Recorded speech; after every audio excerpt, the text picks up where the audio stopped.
until someone sometimes has the courage to come up to us and say, hey, that thing you did, or just like seeing the way that you do these things, like, inspired me. It changed the way that I want to do things. It's, that's one of the most incredible things you can hear from somebody, but more often than not, these people don't have the courage to come up and say something. Yeah. Because in their mind, they've built you up and they're just like, oh my God, this person's like this brilliant, like intelligent, sophisticated. Who am I to talk to them? And really, they have no idea that you're just a person. Yeah. It's just like, I don't know. We just tried to do this and we just tried to do it the best we could. This is Way of the Artist with Brandon Colby Cook and Evan Schulte. Identifying your blocks and demystifying your struggles so that you can claim your own path and make your life a work of art.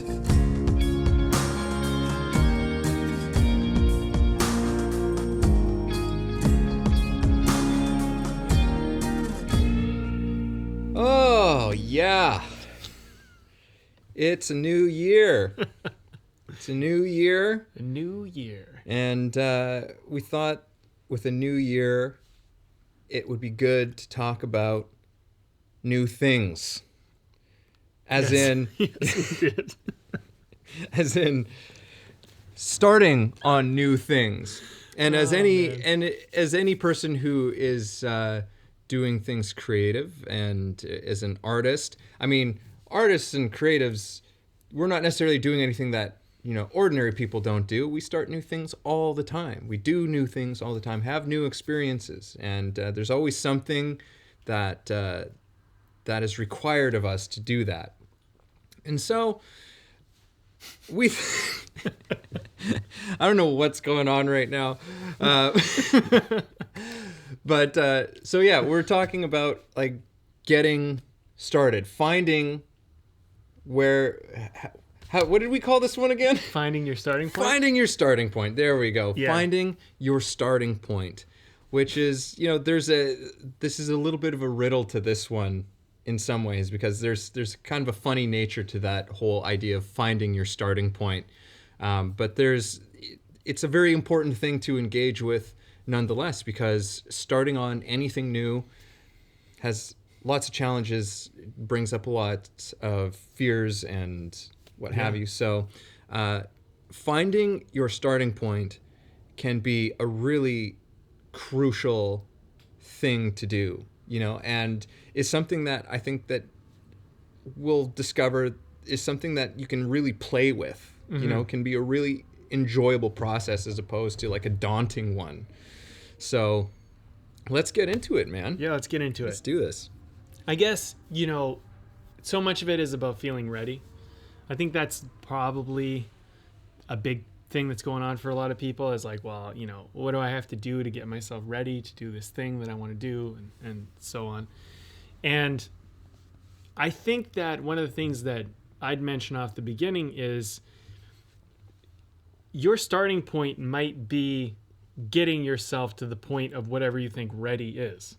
So your starting point is now. Like, it's at the end of the day, all things are now. All things are happening right now in this moment. So the riddle in some ways is that you're beginning now, but I don't think it's as simple as just saying, okay, you're starting now, now is it, and send everyone on their way, because it doesn't really work like that for us. Like, we don't really experience it that way, even though you have to begin where you are. Like, there is no other place to begin with. Like, So I think a big part of this is about making peace with where you are right now.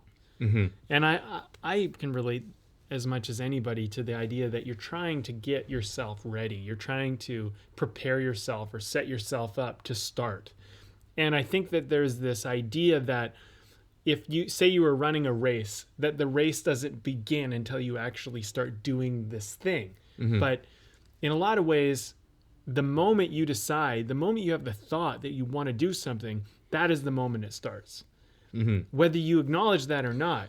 Yeah. So if you decided at some point in your life that you wanted to do something, the moment that you made that decision, the moment that you had that thought, it began. Yeah. And you might realize, well, I've been running the race, or I've been on this journey actually for a lot longer than I've been realizing. Yeah. You know, you might be very, very far from the starting point. You actually might be a long ways down the road. Yeah. Yeah. Yeah. It's that, in some ways, it's like that inception point to that, where the sort of the rubber hits the road, I guess would be the expression for this one.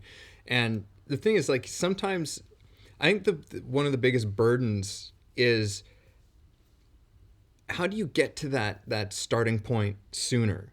Where you're taking action on something. Forget that, there's that, like you said, that whole point of, well, you began by just the thought of doing something. That was where it all started from.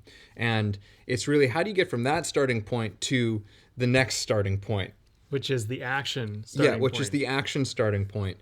And how do we shorten that span of time? Because, I think that lots of artists can relate to, again, anyone can relate to, projects or concepts, whatever it is, that in the moment, especially if you get hit by that wave of inspiration, and you're just like, oh my God, yeah. Like, and you have this energy and this excitement, and then it kind of fizzles out. And then the actual time when you actually sit down, and you start writing the words on the page, or you start painting, or you start whatever the fuck it is, sometimes it's like, oh shit, it's been a long time. Mm-hmm. And because it's like, it's that action space that can become really daunting and intimidating. And it's like, because the inception point is so full of energy and excitement and possibility, and kind of the best of what it could be. That inception spot is always like, it's always at its best in some ways. It's like you're imagining it in its most positive light and how amazing this thing is or could be. Yeah. But now you've got to actually try and do it. Yeah. And that's like, oh shit, how do I make this thing translate? Right. And that's really the challenge of the artist, really. It's like, how do I take that thing that's inside me and express it in something tangible? Yeah. And that's really the ultimate question. Yeah. That never really ends throughout the whole process. It's like, it's continually, it's like, how do I bring this to life? How do I bring this to life? How do I bring this to life? And we do it to the best of our ability. Yeah. Right. So, but it's how do we get to that action point maybe sooner, or without so much fear surrounding it, I guess, is maybe what we're looking at here. I also think there's an element of, like, what counts? Like, where do you decide that it actually counts? Like, when did you decide, or where do you decide that you're actually taking action towards something? Because a lot of scripts that I've written, and I've written, I think I'm over 30 now. I'm 30 something. I don't know how many. But, like, a lot of scripts that I wrote, in my mind, in my experience, and in my process, didn't begin the first day I started writing the script. They began the first day that I started walking down the street and talking out some lines and ideas that would happen. Like, it began on, if you want to talk about it this way, on the walk to the cafe or the walk to the office. I was already writing it in my head and my heart before I actually put anything on the page. But in my process, I count that because I think it's important. Oh, it definitely is. Yeah. Yeah. But I think a lot of people, they don't count that. I'm thinking about starting a novel, or I'm thinking about starting a script. I hear this all the time. And then they're like, well, and I could do this, and I could do that, and it's like, you've already, like, actually told me a lot of how you're going to write it. Like, you've actually already been writing it. You just haven't put it down on page. Like, what's going to happen is when you start putting this down on the page, you're going to experience that rubber hit meets the road kind of thing, right? That rubber hits the road element, where you're going to start to see that things that you thought worked don't work the same way as you thought they would in your head. Yeah. That's what you start to realize. But it doesn't mean that you haven't actually begun.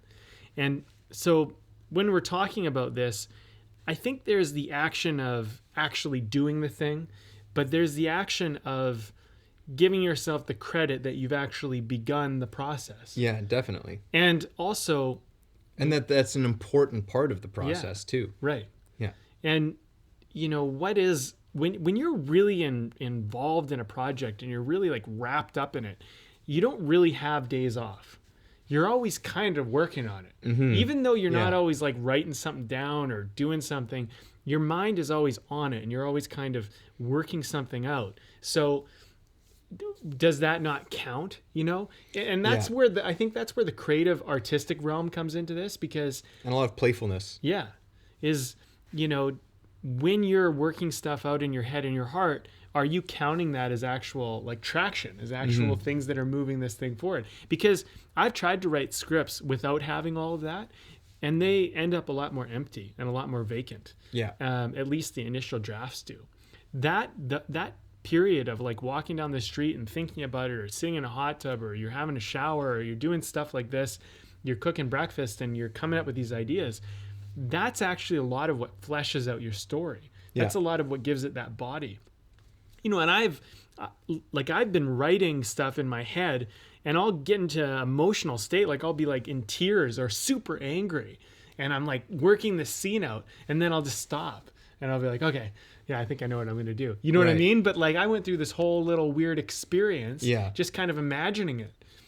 But I think that's where like kind of this way of the artist talk gives people permission, like things in a way that aren't necessarily moving like one brick to build the wall. You know what I mean? Like if you had to build a wall, every brick you put on the wall builds the wall. And I think that's kind of the standard way in which we look at work. Work is kind of like you put in time, but like really work is you put in something, it builds something, and you keep adding pieces and you build it. But part of the artistic process is not necessarily about, the bricks are more metaphorical, when you're in the creative realm, writing a word on a page is not necessarily more valuable than you having a conversation in the shower with yourself about what the characters said in the story. But in work terms, in normal, like regular work terms, your time in the shower isn't included in your work. But in artistry, your time in the shower is included in your work. You know what I mean? Like they can be there. Your dream can be included in your work. Like I've literally had dreams, and I've woken up and been like, "Hey, that's gonna be that. We're writing that down. That's a great story."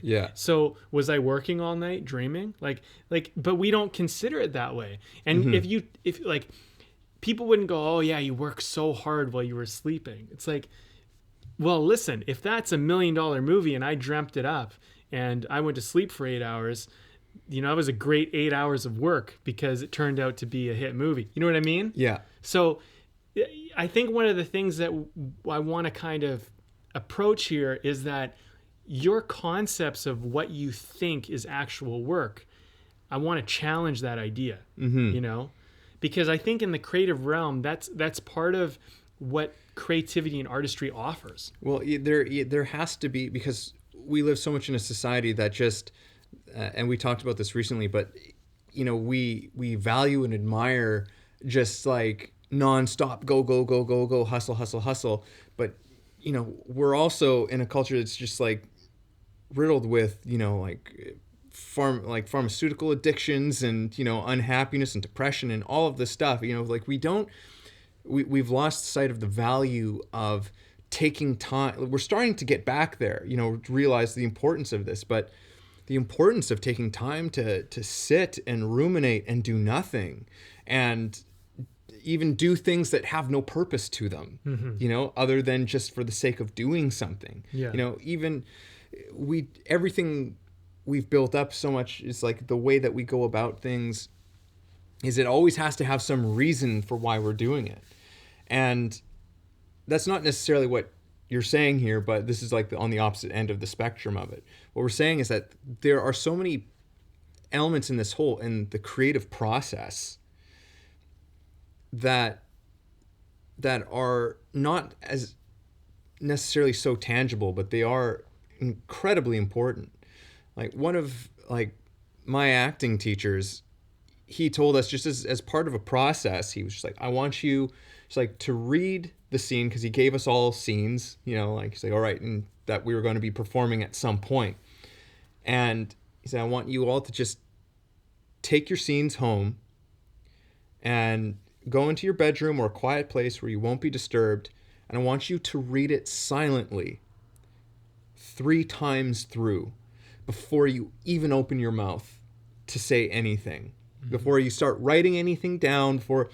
And that his whole idea is like, just so that this stuff starts to stew and brew inside of you, because he's like, sometimes that impulse to just like start something right away, right? Like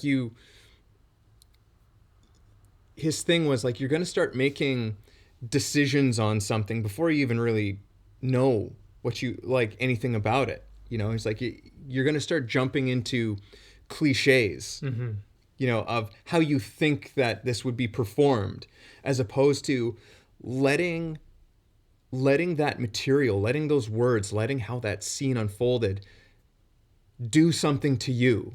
Let it actually just have an internal effect, and you just haven't like and it was a brilliant little process, and one that I ended up continuing on with, where it's like, yeah, I'll go through any scene or any play script 3 times before I even do anything with it.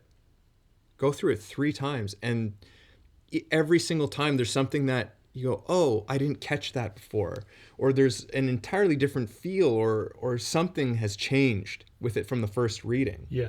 Right? This is kind of what we're talking about. Like, that's in many ways what he was giving us was a potential starting point. You know, like it was just like, here's a starting point. Start with just reading this thing through 3 times, right? Before you do anything. That's a starting point. And maybe that works for some people, maybe it doesn't, because I don't want to say that this is like stuff like that as a rule. You know, there's a lot of people out there who become very successful and make a lot of money in selling, you know, 3, 4, 5-step programs, right, on how to do this, this, and this, and this, and this.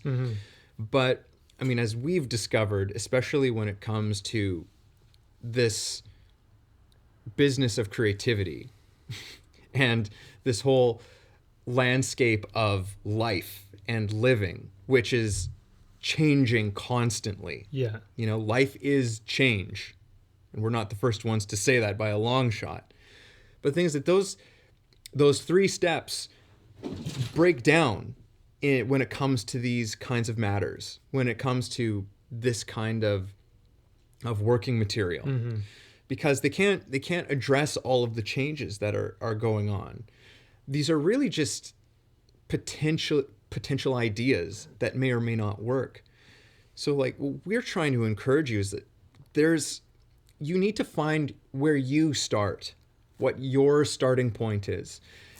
We can't tell you necessarily what exactly that is. We can address some of the problems. We can provide some potential areas that you can go, but ultimately it comes down to you and you paying attention to how you work. How do you flourish the best? Yeah. You know, like, and sometimes that means having your own process. Like, I know that I have a process before, like I was just saying, reading something through 3 times, that's become part of my process. But I have other things that are these little starting points for me along the way. It's like, no, I like to do this work first. And nobody told me to do that work first. I just discovered that I'm like, no, this is what I find helps me the most. Once I start to get into this, and once I start to understand this, then I have a place where I can start to now move around and play with. Yeah. But that's going to look different for everybody. So maybe for some, even with what we were saying, you taking time to ruminate and, you know, mull things over for a while.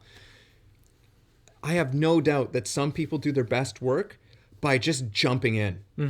It's like, you know what? Fuck it. I'm going to get this up on my feet. Yeah. And I'm just going to start moving. I'm going to start speaking, but I'm not attached to anything that's happening. I'm just playing with it. Yeah. Right? And that's where your starting point is, and that's where you excel the most from. Right. So this is going to be different from person to person to person to person. Where do you start? That's the question here.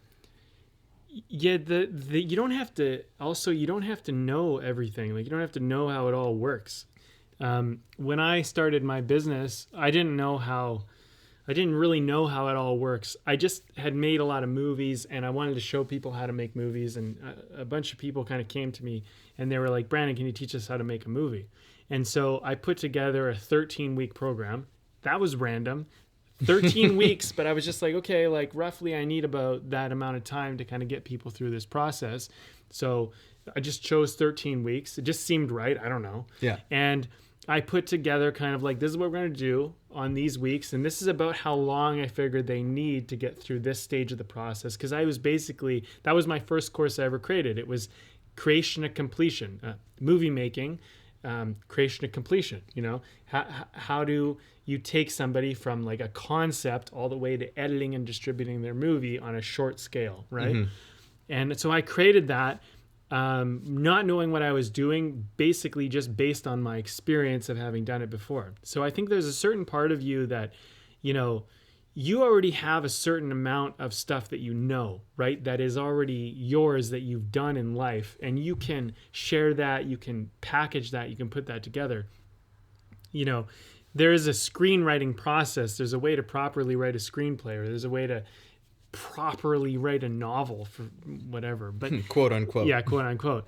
But just because there is a way to do it doesn't mean that that is the way. It just means that it's a way that works. And if you don't know it, and you're kind of like, okay, I need to figure that out. Like, I need to know everything about that before I start.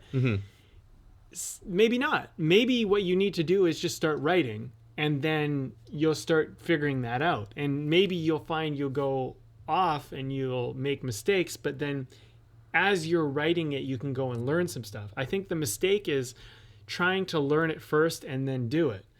So for my journey, building courses and stuff like that, which I've built several now, I started studying with a few coaches, one of them, Ted McGrath, who I think is an incredible coach. I just think he's an incredible guy because he puts together, his program is all about helping you put together like a real system. You know, it's fantastic. But when you know how the whole system works, when you know like what he's done, it's overwhelming. It's like, holy shit, like to get to that stage, to do that, like, it's just like, but one of the things that he helped me understand was that you want to start bigger and then make things smaller and more minute and detailed. Yeah. You don't want to try to make something small and then try and fill in the bigger part later. So what I mean by this is without giving it all away, like one of the things that he does is like, he gets you to take like your life story, something you already know, and incorporate incorporate a blueprint, incorporate an idea around that. Because for me as a filmmaker, as a movie maker, it isn't really about making films. Like, making films is like an element of it, but it's my story. It's the way in which I learned to make films. You know, that's kind of the real ticket. That's the proprietary thing that nobody else can do. And so he kind of taught me how to take something, a system that's very proprietary, that's very my own, and I could apply it to movie making, or I could apply it to screenwriting, or I could apply it to just about anything. And what happens is, people are working with me because I'm helping them understand a process that's a unique perspective on something. Because you could go anywhere. I mean, you could read any book and you could study at any filmmaking school, and there's lots of different people that will teach you how to do this stuff. But that doesn't necessarily teach you the art. And I think one of the things that you're going to find your artistry in is you're going to find it in your own personal story. And it helps to have a coach or a mentor who helps you see their story so that you can reflect your own. Because the way that I became a filmmaker and the way that I learned to make films isn't necessarily how I teach people to make films, but the way I figured out how to make films was my own. So what I'm teaching people is the way you make films. And so there's parallels, but they're different. You know what I mean? So like what I'm saying is that you ultimately have to get started to find your process. Yeah. Because there are best practices, but you know, so much of like what I find coaching really is, you know, and I'm just on this topic, is really just about helping that person feel open enough to share their story, to use their own life story to find their way in. Mm-hmm. But when you like read a blog that says the 7 ways to build a business, or 7 ways to make a film, or 14-step or 98-step program, whatever they do, if you cannot personalize that, none of that shit matters. Yeah. Because where you begin has to be personal. It has to be yours. It just, like, that to me is the crux of this conversation. It has to be yours. Yeah. It's not like, absolutely. It's not like, oh, the first step you do is you call this person or do this thing or write that thing down. Yeah. That doesn't matter. Like life and creativity, which I think are synonymous things with each other, is not colored by numbers. No. And to me, I never used to see it this way, because I used to think, oh no, there's a way, there's a way. Because there's so many people out there who are just like, there's a way, just follow my, whatever step program, and like a color by numbers approach. And that's just not the way that this shit works. That's not the way it goes down. I think it was Galileo who had said, we cannot teach people anything. We can only help them find it within themselves. That's what I think a really great teacher actually understands. Right. It's like, there might be steps in the process, like even for myself, what I teach actors, there is a step-by-step process.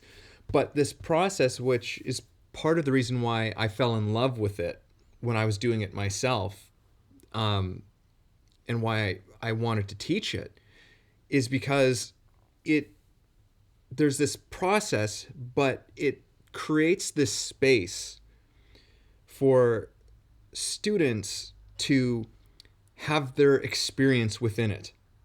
Essentially, it's like, okay, I'm going to give you directions. I'm going to ask things of you to do. But within that, all kinds of shit's going to happen, right? And within that, it's not me telling you what to do, ultimately, to be a better actor. Mm-hmm. It's like, I'm just here to kind of go along the ride with you and observe and tell you what I see, right? And help for you to identify what's going on, and for you to understand what's going on inside of you. Right.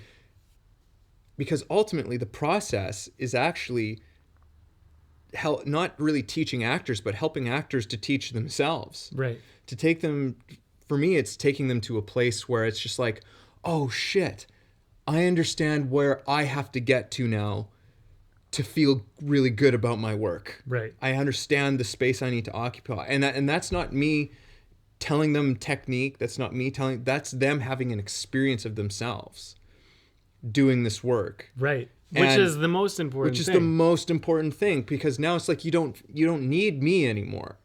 Right? Like, you don't need me to tell you what to do. You don't need anyone else to tell you either. No. Because you've just shown yourself where you have to go.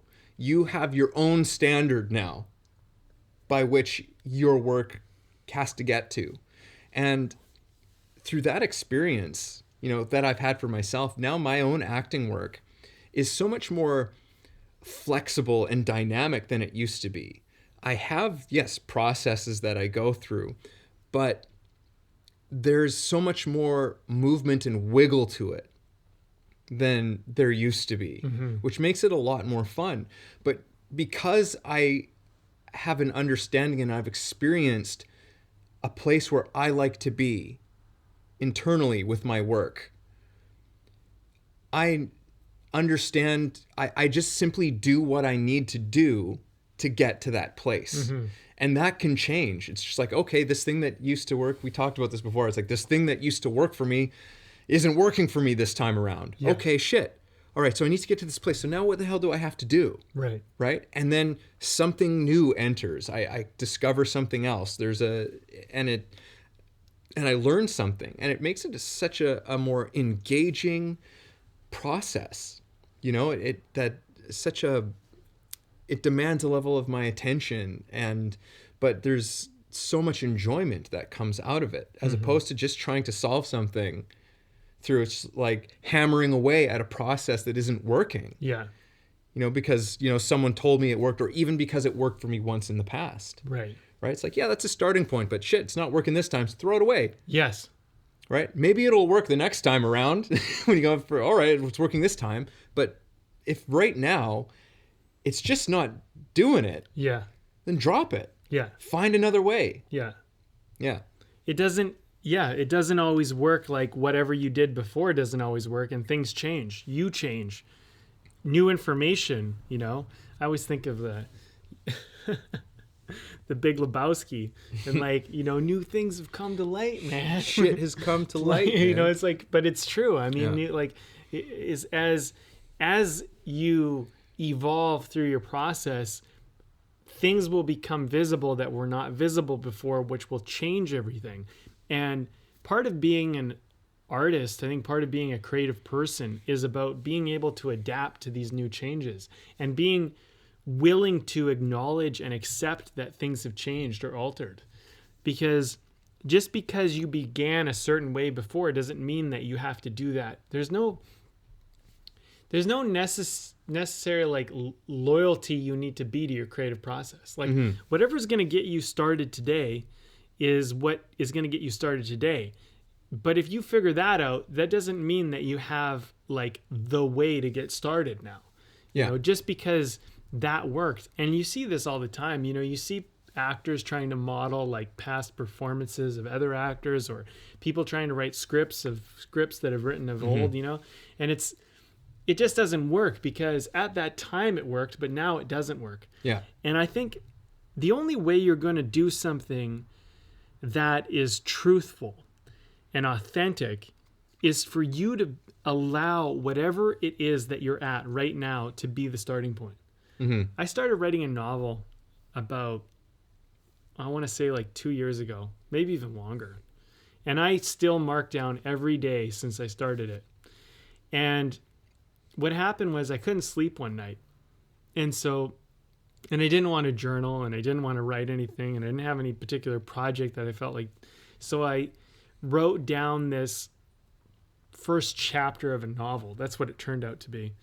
And I'd done this before, but this particular book, I don't know, for some reason it stood with me.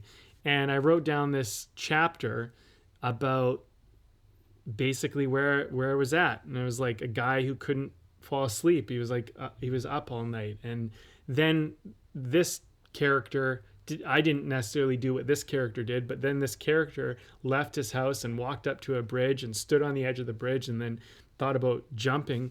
And then he went through this whole thing about like, if I jump, like what is going to happen? And then he decided that the next day he was going to turn his whole life around. And it became this novel, and I'm not even finished it yet, but it's funny because you just don't know. But like every moment is a moment to begin. Every moment is a moment to start whatever. And you might start something and then you're going down the road with it. Maybe this novel never gets written. I've written about 8 or 9 chapters in it now. Maybe I never actually complete it. I don't know. But the thing is that sometimes you write something and you take it to a certain place and it gets you to another place. And maybe you need to leave it and then start another thing. But, my point is that things can start at the most random of times. And if you're listening to this conversation and you have any inkling of like you want to start something, like now you've started. Like this conversation is it. Like you picked up this conversation. If you clicked on this conversation because of the title, then you started something. And I don't know what that is in your mind, but you've begun. And give yourself that. And then okay, great. Like already like imagine that you or consider that you are in motion with this thing now. Now you can leave it, you can get rid of it, and you can abandon it and drop it, but you've already started, and that's beautiful. And like, I think like people kind of come to a conversation like this going, okay, I want to get the answer. I want to get like, what do I need to do? And it's like, you already did it. You just clicked on the title. You started. Like that was it. Like give yourself a break. It wasn't that hard. But like you're probably thinking like I gotta write this thing or do this thing or whatever, and it's not that big a deal, you know.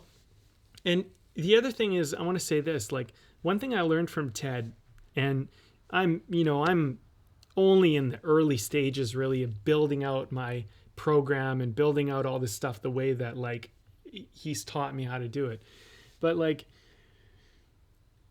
you don't have to know and be able to do everything that the most masterful person can do. Like what Ted has done and what he can do and what some of these other people can do, like I'm not even in the same ballpark as them right now. But it doesn't mean that I'm not offering value and I'm not doing something. You know what I mean? Like I still have an ongoing course right now. I still do particular courses to help people make movies and write scripts. I still do it. And I think one of the biggest things that he's taught me how to do is how to take my work and make it expansive, because but it's complicated, because once you start getting into the expansive elements of automated, like when you're teaching somebody but you're not there teaching them, like you've pre-recorded videos and they're clicking on a laid out system that helps them go through a process. I mean, that's advanced shit. You got to think about that. Because if my model is, I don't believe in like the 7-step program. Like I believe that you need to find your own way.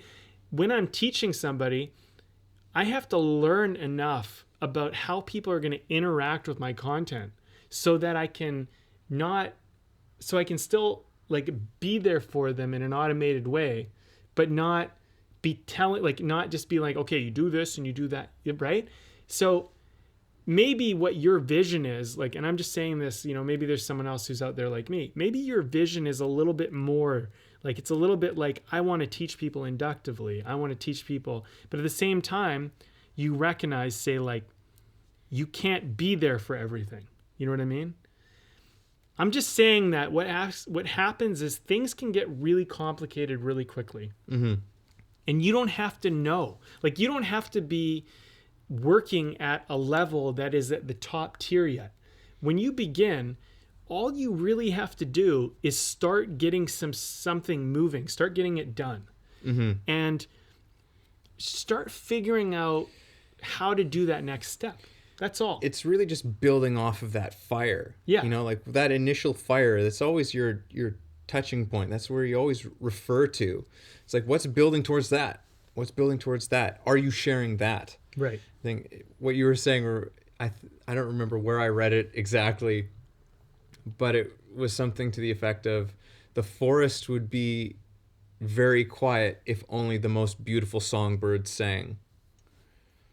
You know, it's like, it's this whole thing. It's when we can put it into a perspective of something out there in nature, you know, things seem very obvious sometimes. It's like, can you imagine?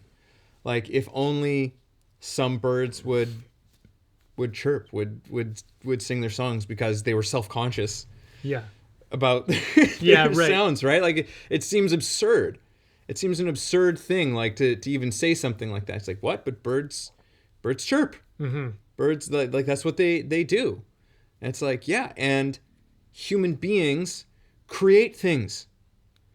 We fucking invent things. Yeah. We do new shit. Yeah.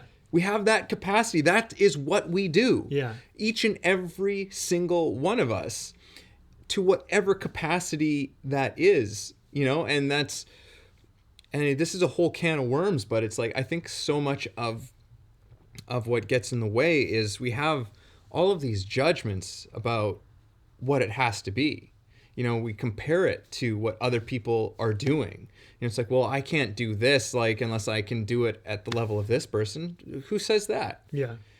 You know, that's what's happening for them in their lives. It's none of your concern. Yeah. That is absolutely none of your concern what somebody else is doing. You can admire what someone else is doing. You can appreciate what someone else is doing. But to turn that in on yourself, to use that against yourself as a judgment, and that prevents you from taking action and starting on that thing that you have to give, it doesn't matter. Yeah, it doesn't matter. It doesn't matter if, the thing you have to say and share and communicate reaches millions of people, or maybe it reaches a handful of people. It doesn't matter. No. That shit does not matter. It's not the thing to be focused on. That's the thing that's going to hinder you. That's the thing that's going to in many ways tarnish and taint the thing that you have to create. Some of my favorite writers in history, some of my favorite people in history, they didn't actually succeed until like their 50s. There's so many people who struggled and they went through all sorts of things, and they went through so much doubt and so much stuff. And then there are a lot of the people that you remember and you think, oh, when you hear their name, you just think, oh yeah, that person was like always successful. And it's like, no, they weren't. Like, some of these people who you might hear about, you think, oh yeah, like it was always good for them, and it wasn't. Like, there was people who worked regular Joe jobs and stuff until their 50s, and then finally like something actually worked. And it wasn't like, a lot of people, a lot of writers, I whatever, I'm not going to list off names, it doesn't matter, but it's like they wrote and none of their stuff landed with anyone. And then finally something actually like did. And there's the thing I want to say about starting is like, we don't all start from the same place.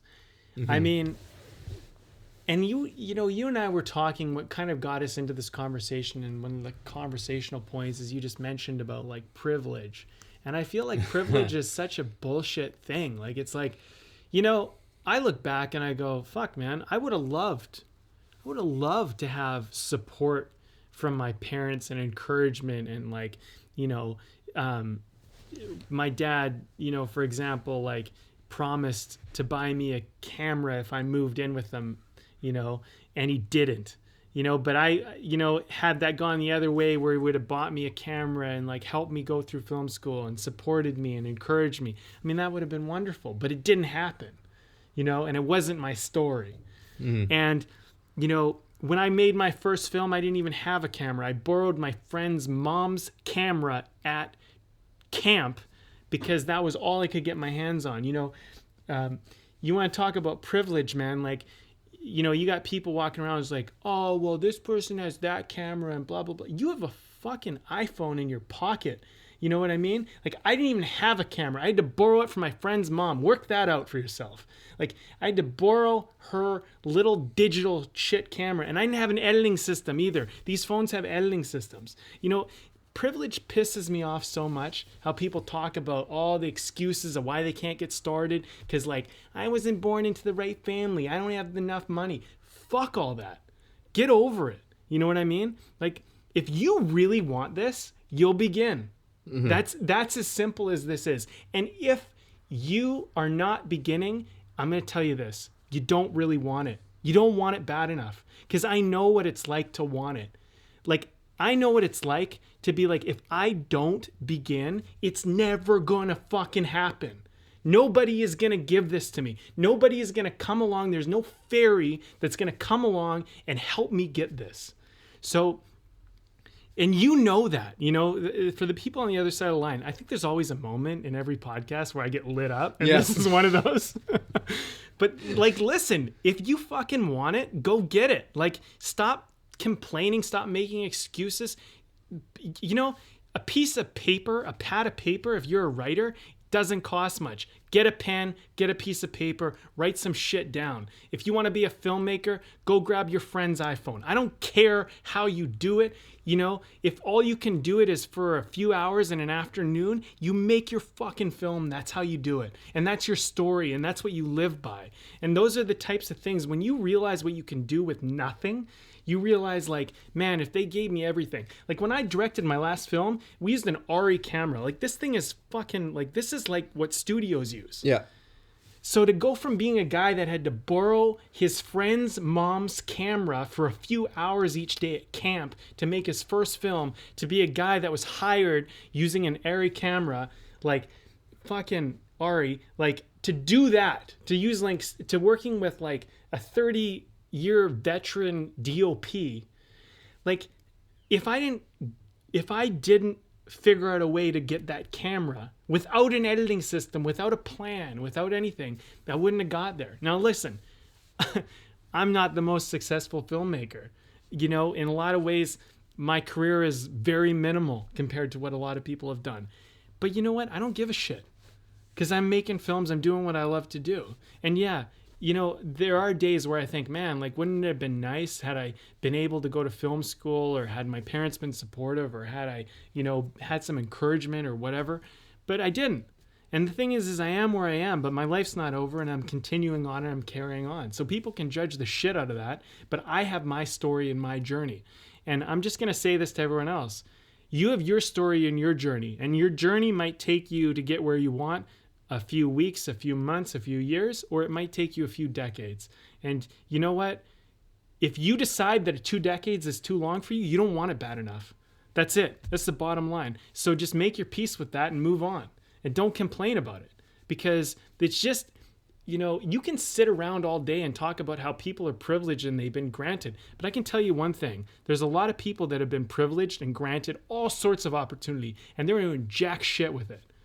So you can, you know, and I'm swearing and I'm getting passionate, but I'll tell you, man, it, you know, when I hear privilege, I'm like, fuck off, man. Like, I'm not saying I had it the hardest, but it definitely wasn't easy, you know? And the first camera that I used for the first film that I did, I had to go down to a store, and they didn't have enough money, so I was gonna buy it and then return it. And I ended up keeping it. I didn't return it. But basically I bought like this crappy little digital camera, and I used that for the next film that I did. Like, you just figure out a way, you know? When you want it bad enough, you'll just find a way.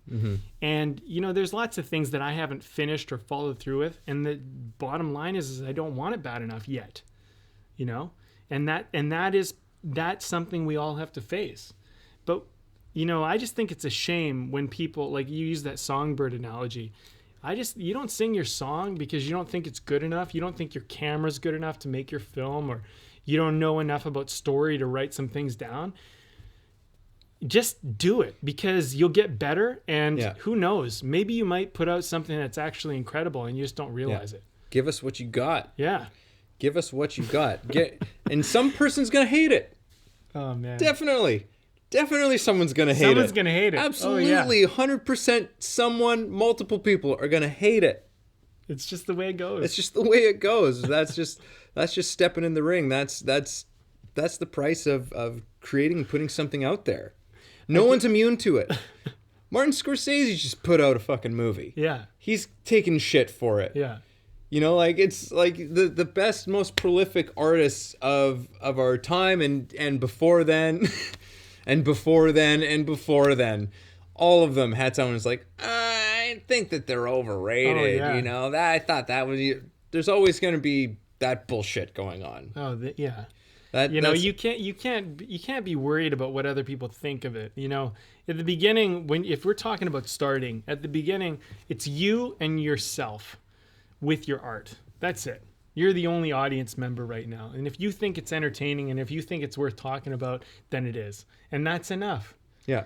You don't need to impress anybody. Like, most of the art you're going to make in the beginning is to impress yourself. And you know what? Ironically, there's going to be a bunch of people out there that are like you that are going to be like, finally, someone gave me a voice. Well, I mean, and then you end up like Kevin Smith, who like made an incredible career. Yeah, that was just that's exactly what I was thinking about. Was Kevin Smith? You know, when he did Clerks. Yeah. You know, he was just like, I think he thought that it was like going to be a big pile of shit, but he wanted to make a movie, and he just made a movie because there was something. I was like, you know what? No one's ever really shown like my circle. Mm-hmm. I've never seen a movie that really captures and expresses, you know, my group of friends and my clique and the things that we talk about and whatever. And he made Clerks, and lots of people were offended by it. Lots of people hated it. Lots, like, you know, critically and commercially, but mostly critically. People were like, what is this, like, this awful, grotesque nonsense, you know, like just the language that he used and the subject matter that they got into. People were, you know, just thought it was beneath them. Mm-hmm. But it connected with such a massive group of people. And it's like, yeah, that's what it's like when me and my buddies get together. We talk about gross shit like that all the time. Yeah. And that's just, you know, it shows people who just want to cast judgment on something, you know, and say it's less than, you know, who want to push something out as if it doesn't exist. Mm-hmm.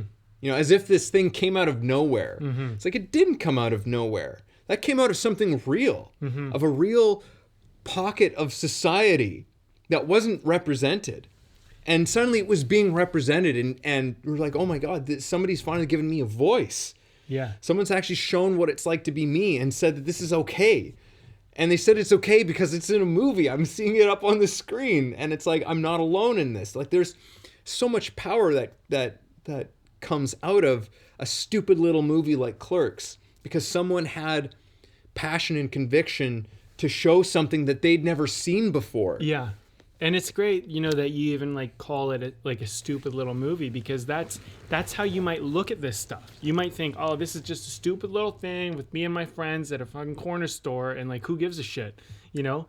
But it's, if you were to tell somebody like, oh yeah, it's about a group of young kids, you know, in this town in a corner store talking about Star Wars, it's like people like, yeah, what the hell's the story? But then you see the story, it doesn't really matter. That's the thing, is like, especially in the film industry, you know, so much is like concept, idea, you know, and I think that's an important element, you know, as far as like selling your idea and being able to communicate it. But one of the things that I always try to work on with people when we do concept is like, okay, like here's how you kind of communicate a concept. This is the most fundamental, most straightforward, basic way to like tell what your story is. Yeah. But occasionally, you know, and I always give this caveat, but sometimes your story is not going to be communicated this way, and it's not going to work this way. And I kind of tell people at the beginning, a story is like a joke. It's a setup, a delivery, and a punchline. Mm-hmm. And you'll begin to notice when you look at people who are like comedians who are funny, some people are really good at delivery, but they don't really have punchlines. The punchlines are almost irrelevant. Yeah. Whereas some people are very good at the 1, 2, 3, boom, punchline. They hit you, and it's like funny, right? And I think of like someone like Dave Chappelle, for example. Dave Chappelle, to me, is a brilliant comedian, but like half the time I'm listening to him talk, and I'm just like, his delivery is just so friggin' good that I'm just captivated by a lot of what he says. You know, because he released that 2-part on Netflix, which was so great, because one was like super kind of like bigger audience up on stage, and then the other one was like this kind of like in this underground kind of LA cafe, and it was like a lot deeper and more you know, intimate. And I looked at the two of them and I'm like, these are so different. Same guy, so different, but the delivery is so like authentic and true that you're kind of like, regardless of his punchlines, regardless of his jokes and his setups and his deliveries and all that, so much of this is just how he's doing it. You know what I mean? And so what I would say is like, when you begin, have a little faith in yourself that maybe the way you deliver might just be enough in and of itself. Mm-hmm. You know? And I mean, who knows, man? Like, you just don't know. And no, you don't. You don't know the effects of we so often don't know the effects that we have on the people around us and the work that we do, you know, until someone sometimes has the courage to come up to us and say, hey, that thing you did, or just like seeing the way that you do these things, like, inspired me. It changed the way that I want to do things. It's, you know, like, that's one of the most incredible things you can hear from somebody. Mm-hmm. You know, but more often than not, these people don't have the courage to come up and say something. Yeah. Because in their mind, they've built you up, and they're just like, oh my God, this person's like this brilliant, you know, like intelligent, sophisticated. Who am I to talk to them? And really, they have no idea that you're just a person. Yeah. It's just like, I don't know. We just tried to do this, and we just tried to do it the best we could. Mm-hmm. That's really all you can do. That's really all you can do. We talked about this on, I think it was the previous podcast episode or whatever, like a couple back. But I mentioned at one point that victimhood is a stage. It's a stage in the process of growth and evolution. Yeah. And I think it's a stage that people get stuck at. But when you won't start, you're a victim, in my opinion. You're being a victim of, I'm not ready, I'm not prepared, I'm not good enough, all this bullshit. They have what I don't have, blah, blah, blah, whatever. You know, I really believe that at a certain point, you got to buck up and champion your life. And part of being a champion is starting. So, you know, give yourself some credit. Nobody really knows what they're doing. The difference between you and the person you dream of being is the person that you dream of being started and you didn't. That's the difference. So start, and you'll start becoming whoever that is. And you don't even know what that is, and you don't even have to know what that is, but you'll become it. And I think we live in a culture that pacifies victims. We have this kind of like victim pacification thing we do because we go, well, we're all kind of victims and we're all kind of, life's hard, and everybody gets all fucking wrapped up in this bullshit. And it's like, look, if you were going to die tomorrow, the end of this year, the end of this month, what would you do? Like, give yourself a fucking shake and wake the fuck up. Like I know that I'm kind of like aggressive here, but I'm kind of like, I really sometimes I just see people and they have such brilliance in them, and I'm like, stop hiding that away. Mm-hmm. Just do the thing. And I don't have the answer for you. Like, people come to me for advice. How do I begin this? How do I do this? Just fucking do it. Like, nobody knows. You know, like, I honestly, I can't tell you the answer, but you will figure it out as you get there.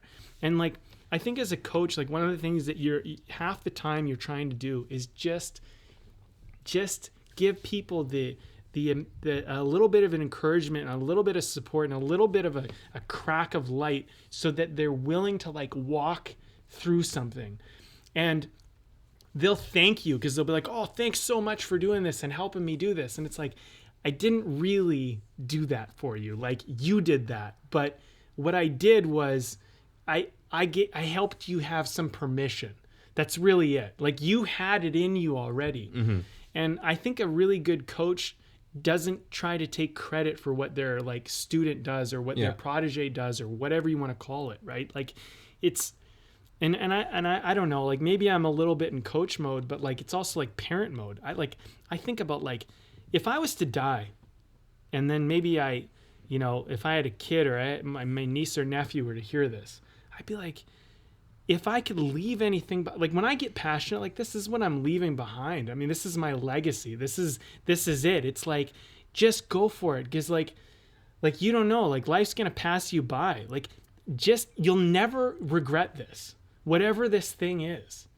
And give yourself some credit, because if you thought it, you're already on it, you know? And don't worry about it, because like, nobody starts at the same place on this race, you know? Yeah. So if you're trying to catch up to someone else, like, don't run against them. Mm-hmm. Run against yourself. You know, like, I look at myself and I go, you know, compared to, say, Martin Scorsese, right?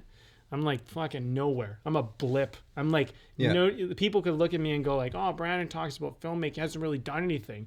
But you know what? In my world, I was a 16-year-old kid that didn't have a camera and borrowed it from his friend's mom to the guy that got hired to, you know, to direct a film and got paid to do that. Like, so to me, I'm winning. Yeah. To other people's perspective of what they think of me and how they think my career is gone, they might think, oh, well, he hasn't done jack. But you know what? In my world, in my own race, I've come a long way. Yeah. So, you know, that's all I can say. Your business is your business. Yeah. And even someone like Martin Scorsese's, at some point in time is one of those things. Scorsese's going to be a blip. Yeah. one day down the line, there's going to be future students of film, whatever the state of film looks like, and someone's going to say, "Hey, have you ever watched any Scorsese pictures? Yeah. He was this guy from like the 90s and the 2000s. Like he did some interesting stuff, and people are like, oh, I never heard of him. Yeah. That's going to guarantee you that's going to happen. Yeah. That is going to happen. Totally. It's a guarantee. So these, our lives may be shorter or longer. We have no idea. Mm-hmm. And that's really things. So the time, I guess really what we're saying, let's wrap this bad boy up, Let's do it. Let's go for it. This is nothing new. The time to begin is now. And if you're listening to this, you've already begun. Yeah. Because there's something that's in you that wants to come to life, that wants to be given expression to. And you've already started. Mm-hmm. I think, I really love that you brought that up. It's like, yeah, it's like that's the funny thing. It's like, when do I start? It's like, you already have. You already have, because you're thinking about it and you're here, you're listening to this. This is part of it starting. The only question now is when you really give it your attention and you actually put the pen to paper. You put it right. It's when do you give it your attention? Yeah. When do you give it your attention? When do you take it seriously? Yeah. Or if not seriously, sincerely. Yes. Right? When do you actually really take this sincerely and say, it's like, yeah, I'm going to let this thing develop and become whatever the hell it's going to become, no matter what anyone ever thinks of it. Yeah. Right? And no matter whatever becomes of it, this is just what I'm going to do. Why? Because again, you are a human being, and human beings create things. Yeah. That is our nature. That is the nature of human. As far as I can tell, that is our deepest, most truest nature, is to create things. Mm-hmm. Well, you summed up so much of what this conversation is and what I would just second. So I'm going to say this. I get pretty fiery sometimes. I get pretty lit up and I get passionate. And for those of you out there, I come at it hot because I really just truly believe in like that authentic thing that's inside of you. And I said that you don't care enough, but actually I want to say this. I do believe you care enough. And part of me saying you don't care enough is to get a fucking fire under your ass to make you wake up to the fact that you do. Mm-hmm. But I do believe you care enough. And whatever's holding you back, and I'm speaking as much to myself as I'm speaking to you guys, is that if you don't think you're good enough, if you don't think you know enough, just like let it go, okay? Just like put that down. Like stop that for a little bit and just do the thing. And you know what? It might not work out perfectly, but you'll be doing the thing. And that is what's important right now. And I know you want that. And I know if you're still listening to this and you didn't like turn this thing off when I was like lit up at you, then you want it. You clearly are here hanging in. And if you're kind of like I'm on your side.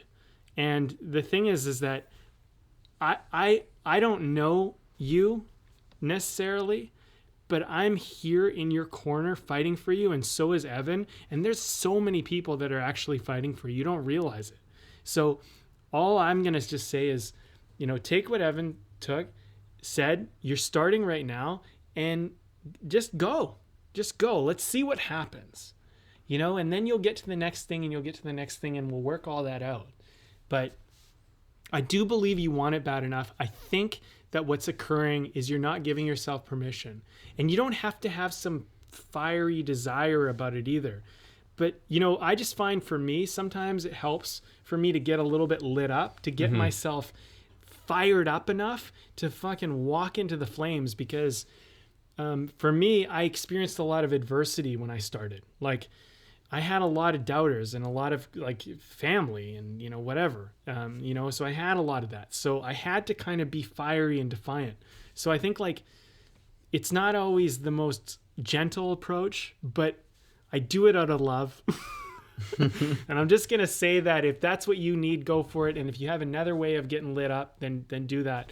You know, it is what it is. That's all I can say. But let's talk about this beer and wrap this baby. Yeah, this was your call. I've enjoyed drinking this one tonight.